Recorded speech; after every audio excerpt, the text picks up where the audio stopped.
Okay, welcome in day 2 of our coaches panel for the 8 coaches represented here today. Matt Berry from ESPN. Kind of a fun conversation we have with all the coaches because it's the one time they can all get together.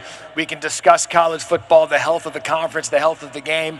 2 coaches up here now been at their respective schools for 21 years. Whit, you've been at Utah for 21 years. Mike Gundy's been at Oklahoma State for 21, and you've been in the league the longest since the realignment. And I just want to know from you how this league has evolved over the years since you've been in it. Well, there's a lot of change with the new schools that are coming in, and I said this earlier, I think it's drawn a lot of interest across the country, and there's still some newness to it, which is good for viewership. We have very recognizable head coaches, and the good thing about this league is, or the bad thing for coaches is, there's so much parity. Yeah.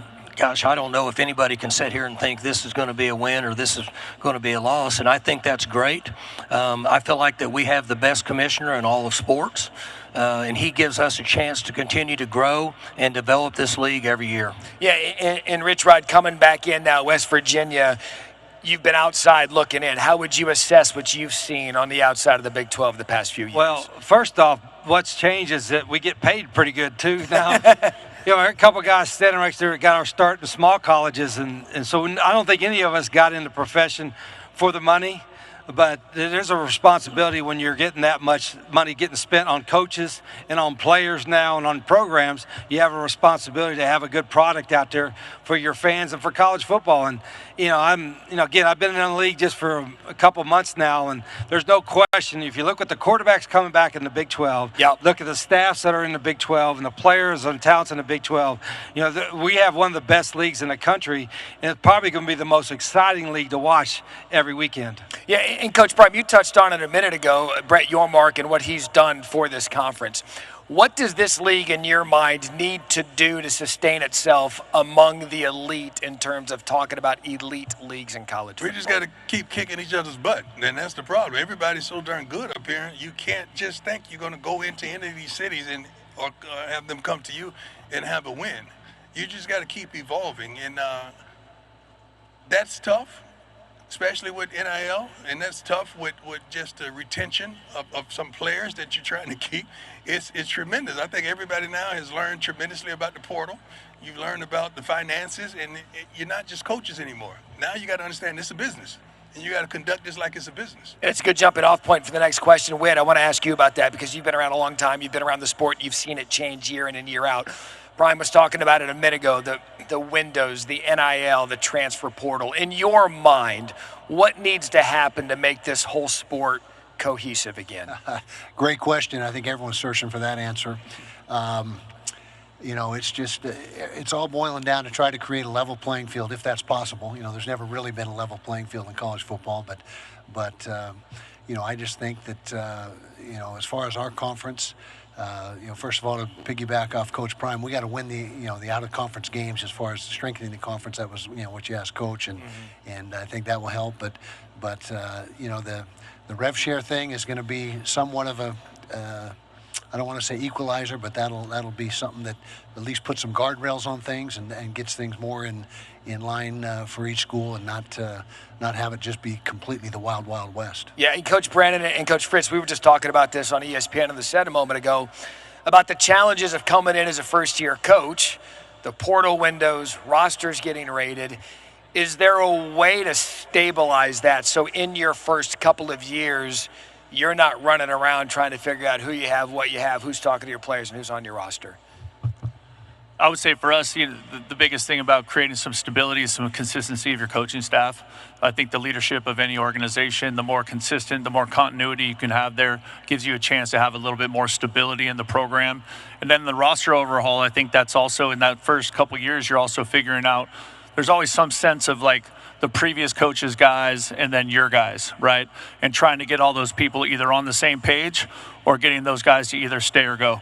And so I think that part of it is, how with the staff continuity and then building a roster that is all moving forward together is a critical piece of it. And that's what we've been fighting to do this offseason. Coach Fritz? No, I agree with all that Coach was talking about for sure. And the other thing I'd just add, I heard Coach Prime talking about it, is the tampering also. And you're in a program and other people contacting your current roster. We got to figure that out. And get that to not happen anymore in our great sport. And Coach Leipold, how would that go about happening? Well, we got to continue to find the guardrails of enforcement as well, because everybody knows there's a lot of creative people out there that are trying to find their way around the system, getting the players, getting the agents, third-party high school coaches, whatever it is, put the feeler out, and then next thing you know, they're talking a dollar figure with a young man. That's not the way to do business. I think we as coaches and leaders have to set the example of doing this with integrity once we get everything set. And Sonny, how much do the coaches in the conference talk amongst each other about things in the league or the issues we're discussing up here of the tampering and the portal and everything that goes with it? Probably not as much as we should, honestly. Yeah. There's obviously conversations that take place, and guys have known each other for a long time. But I do think that's one thing that we probably could do a better job of, is just making sure that we're willing to communicate with each other. You should be able to call anybody up here and say, hey, man, I got a question about this. This happened. I'm not comfortable with this. What can we do to make sure it doesn't happen again? Because, look, at the end of the day, this game is about the kids. It's about the players that play the game. We want to make sure that those guys are taken care of, and we want them to have the best opportunity to do that. But at the same time, we're trying to build programs, and we're trying to keep our jobs. And it's a fight, man. There's a lot of good football coaches up here at great schools that have had tremendous amount of success. It's incredibly competitive. But at the same time, we got to make sure that we can lay our head down at night and feel good about what we're doing and how we're doing it. And it all begins with communication. And I do think we've got to improve that and continue to do a good job of developing that communication amongst each other. And Prime, you were talking about it during your presser about NIL and what these players deserve and how the game is modified to that point. From where you sit, doing it at the highest level in the NFL, how do you believe NIL should be guardrailed now, especially with the revenue share? I wish it was a cap. Like the top of the line player makes this, and if you're not that type of guy, you're not going to make that. That's what the NFL does. So the problem is you got a guy that's not that darn good, but he could go to another school and they give him $500,000, and you can't compete with that. That don't make sense. And you're talking about equality, not equality, like equal. I guess it was equality. And all you have to do is look at the playoffs and see what those teams spent. And you understand darn near why they're in the playoffs. Mm-hmm. It's kind of hard to compete with somebody who's giving $25-30 million to a darn freshman class. Right. It's crazy. We're not complaining because all these coaches up here can coach their butts off and given the right opportunity with the right players and play here and there, you'll be there.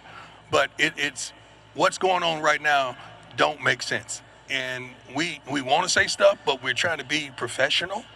But you're going to see the same teams darn near at the end and with somebody who sneaks up in there. But the team that pays the most is going to be there in the end. So why not say something? Get together, unify. Coach Gundy, why not say something about it? Well, I think what Coach said is right, and we're all wanting to prepare and instill quality information and confidence in our team. And I don't think that any coach wants to say, well, our players aren't good enough and we need to give them more money and we need to swap them out for other players. But I will say this, I've been in the league a long time, and this group, in my opinion, is as strong as it's been and has the best opportunity to come together and make decisions for what Coach Dykes said. This is all about the players. A lot of times they talk about us and that, and we don't want it to be about us. We want it to be about the players, and we really need to get some guardrails to eliminate the things that are going on from a tampering standpoint and players that are coming out of high school that are getting way too much money before they've ever made a play on game day. That's how I feel personally about it. I'm okay with paying the players that are producing. Yeah. And that's the NFL model that I believe that some of what we pattern ourselves out of needs to be that. Now, we're not going to be the NFL, but that's been a very successful business model for 50-plus years, and there's a lot of ways we can look at that. But, again, we're going to head back into collective bargaining, and nobody wants to go in that direction at this time. Yeah, and it's come up. Maybe if the players are going to get paid, they sign contracts. And at that point, then they technically become a professional athlete. They're getting paid and they're signing the contract. Would something like that in your mind, Coach Rodriguez, help if you say, we're going to pay you this money, but you're going to be here for 3 years because you signed for the money and that's where you're going to be? Yeah, it's just my personal opinion. I don't know how a guy can make $500,000 a year and have a contract and not be an employee. You know what I mean? So, the CBA thing has probably got to get that way. I think it's a little better than it was a month ago, but it's still a fix that has to happen. My biggest beef is that all these coaches up here are good coaches that understand the profession. They wouldn't have got to this position, right? So my hope and wish would be that the coaches and the athletic directors and the commissioners are at the forefront of making a decision what's best for college sports and college football than somebody that's not done this for a lifetime. And I'm speaking just in my personal opinion. Somebody ask one of our opinions, or ask our ADs, or ask our commissioners, what do you think is best for college sports? How do we fix it right now? Now, I know we got to get congressional help, and I'm going on my soapbox here, but there's not anything that we can't fix. But you got to talk to the right people and have the right people making the decision to fix it. Because if you don't think we don't have our players' best interests at heart, you don't understand the profession either and what we got into it for. So, none of us, like I said, I know we're talking, some of us kind of came up, the small school way and then earned success, and our players are getting the same message. We don't want entitlement, we want earned success. But I think the powers to be, whoever that is, maybe needs to give these coaches and these athletic directors and these commissioners a little bit more control over how the college athletics is going to go in the future. And thank you for your soapbox. I think it was for everybody to listen to, because that's what we want. We want your opinions. We want to know how you feel about the state of the game and where it's headed, because we all love college football more than any other sport. And so now we sit here at a crossroads. There's going to be playoff. There's going to be expansion. There's going to be everything, because the sport continues to grow. 5+11 is one of the topics of conversation throughout the week. Coach Whittingham, where do you stand on playoff expansion in the 5+11? Well, I'm all for it. I think that's the right way to go, particularly for our conference. 16 teams is definitely the answer, in my opinion, as well. More access for more teams. But to me, and through conversation with Commissioner Yormark, I don't see anything that even approaches for the Big 12 that makes sense like the 5+11. Coach Leipold? I agree with that a lot, and I think the other dilemma that you're starting to hear about is what is the conference championship games going to really be worth in some of these other proposals that are out there. I think 16 teams is the way to do it, because being at smaller levels and you're looking at playoffs, when you're competing, you need to play out the season and win your games and win your conference championship to get a home game. And if home games are going to be at stake, then all games are meaningful all the way until the playoffs start. And I think when you get to a playoff format that has 16 teams and no byes, that puts more weight into those games. Coach Brennan, would uniform schedule work with all the leagues? I think everyone should get out there, play the same amount of conference games, and perhaps schedule another Power 4 game or two within that schedule with a different league. Because then when we're looking at resumes, now you're really talking about a resume, because all records aren't created equal. So how might scheduling fix that? No, I think that would be incredibly impactful. I actually got asked this question earlier. I think that's one of the things that's challenging when you're looking at it, where different conferences play a different amount of conference games. One of the challenges I would assume is just that, like, so many of these games are scheduled so far in advance. And so there's like all these, games that are contracted out over the next 6, 8, 10 years. And how do you readjust all those games? But I'm all for anything that gets college football on an even or more level playing field. Whether that's how we schedule, what the guardrails are, what the salary cap is, anything that gives us a chance for some consistency of the game and the parity that has made this game the best sport in America. How do we find a way to get back to that? And Coach, I'm gonna make you the commissioner of college football right here, right now, and you get. I like that. All right, so I like that. Congratulations, you've been hired. You get to step in front of everyone in college football to tell us how you would fix it. What would your decision be? Equality, man. I mean, equality. We have alumni, we have boosters that's doing the best they darn could, but sometimes they just can't compete with some of the other powers. And I wish it was truly equality. They're trying to say, yeah, with a cap and all that, with a collective bargaining or whatever they call it. It's equality, but it's not. Now they go back to doing stuff under the table. They go back to the agents. Now you got parents trying to be agents. You got the homeboys trying to be agents. You got the friends trying to be agents. You got a lot of bull junk going on. And quite frankly, we're sick of it. Nobody's saying it. I'll say it for everybody, okay? We're sick of it. We're sick of it. And you're not going to fix it unless you listen to these men with all this experience. You're not going to fix it unless you hear these guys with all this experience. Willie, on the field this year, this conference is so exciting because of the quarterbacks. From your seat, how would you assess what the Big 12 is coming into this year? Well, a couple people touched on it. I just think there's so much parity in our league. It's, I've been in, it's my 6th different league, and there's been some leagues where, maybe you had a couple games where, you brought your B or C game and you can still win it. Yeah. In this league, you got to be ready to play every single week, and we've got great coaches. I think, you study film, you watch what they do from week to week. It's a very, very well-coached league also, and you just got to be ready to play week in and week out. Yeah, and Sonny, the health of the league. You heard Brett Yormark talk about it yesterday. Top to bottom, competitive balance, again, is kind of the buzz term. You've been around this area for a while. How would you assess the health? Yeah, look, what other league in college football history? We did preseason polls last year. The team that finished last in the preseason poll won the league championship. Mm-hmm. Seriously, in the history of college football, how many times has that happened? Not very often. Yeah. And so it speaks to the quality of this league. This parity, as Willie said, you better play well every single week or you're going to lose. It's just the way it is. And that's what makes this so much fun to watch. And I think as a conference, we have to do a great job of selling that because, quite frankly, that does not happen in some of the other leagues. Those are very top-heavy leagues. The same teams represent those leagues year in, year out as champions. And this is unique, and this is different. This is exciting.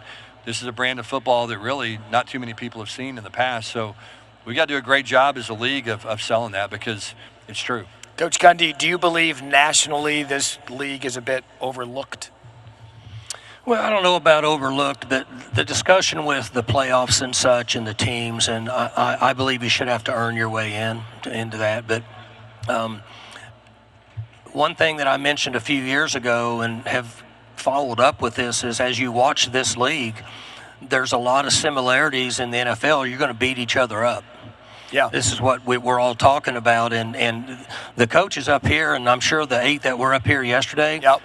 I was with them in Orlando, and I think everybody believes that that's going to be the real challenge now because of like what Coach said, we're not in a league where there's 2 or 3 teams, and we're in a league where you better be ready to play every Saturday. And whether people want to hear it or not, you might play your butt off and have a great year, and you might only win 7 games.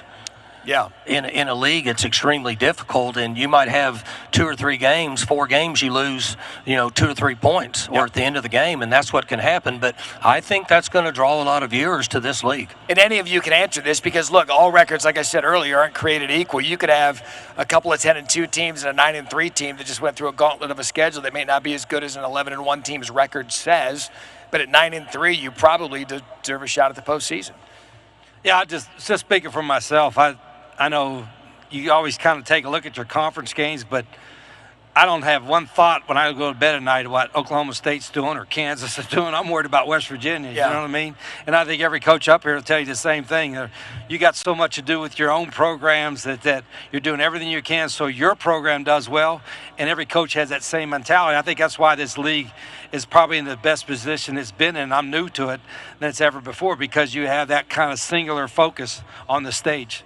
Yeah, and look, again, we've had the 8 coaches here yesterday. We have you 8 here today. We could legitimately make an argument for the entire league to win and play in the conference championship. We appreciate your candor. We appreciate your time. Our Coaches Roundtable here at the Big 12 Media Days.